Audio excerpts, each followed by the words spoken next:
Welcome back. Today we're doing a deep dive on a really serious piece of broadcasting hardware, the Thor Broadcast H-16QAM-IP-16ATSC transmodulator. Let's unpack this. Our mission here is to get past all the acronyms and really understand why this one box, which lists for around $6,500, is such a big deal. We're talking about it being like the central brain for a whole video distribution system. It can replace tens of thousands of dollars of older gear. It really can. And central brain is a good way to put it. I think what's so fascinating is just the sheer consolidation you get. The name itself kind of tells you everything. It's built to take your standard cable feeds, that's the QAM RF streams, and, seamlessly convert them. Right. It converts them into two things at once. ATSC RF, which is for your over-the-air broadcast, and also IT streams for your network. It's for places that they can't afford to choose between the old tech and the new tech. Yeah. So let's ground this for you. Imagine you're running the AV for, say, a huge hospital or a corporate campus. You've got this split need, right? You have to keep all the older TVs in the rooms running on standard coax cable. But then all your new stuff, like the digital signs, the security feeds, they all need to run on the local area network. This box bridges that gap. It's that hybrid RF to IP gateway. And that's the key. So now a system designer doesn't need to build out two completely separate expensive headends. I see. They just feed their cable signal, those 16 QAM frequencies, into this one unit, and it spits out both signals at the same time, the coax and the network. So that's where the real efficiency comes in? That's where the efficiency is, and that's where the massive cost saving is. Okay, that makes total sense logistically.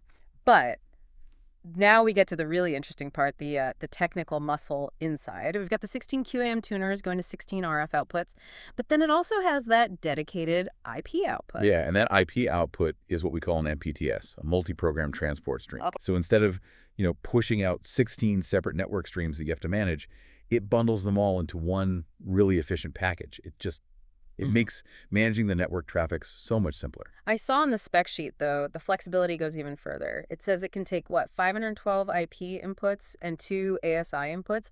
First, what is ASI, and why would anyone need 512 IP inputs? That just sounds insane. Right. So ASI is, think of it like a dedicated, super reliable pipeline for professional video. It's for your most critical feeds, like a raw satellite link. Ah, okay. The important stuff. Exactly.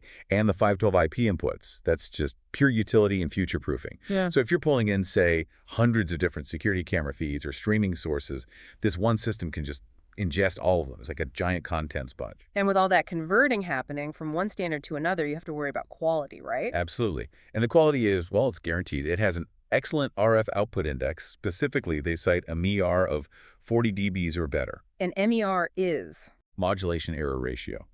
It's basically the gold standard for measuring how clean and stable your signal is. 40 is very, very good. Got it. So it's not just moving data, it's also cleaning it up. Yeah. I saw some other functions on there, like accurate PCR adjusting. What is that?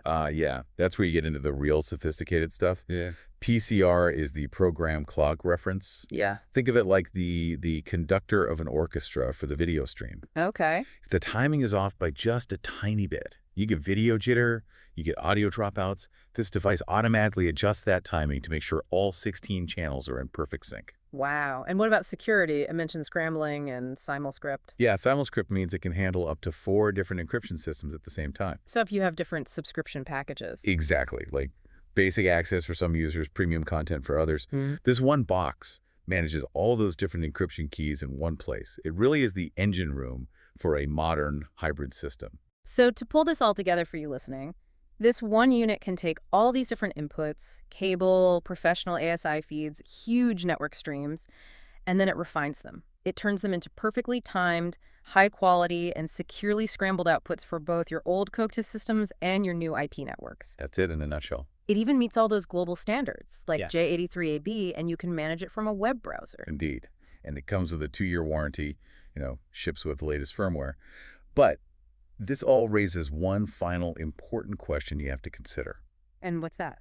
Given that its whole job is to bridge these two totally different worlds, the constant RF signal flow versus the stop and start packets of the IP world, what specific long-term maintenance protocols do you need to have in place to make sure that synchronization stays absolutely flawless, years down the line?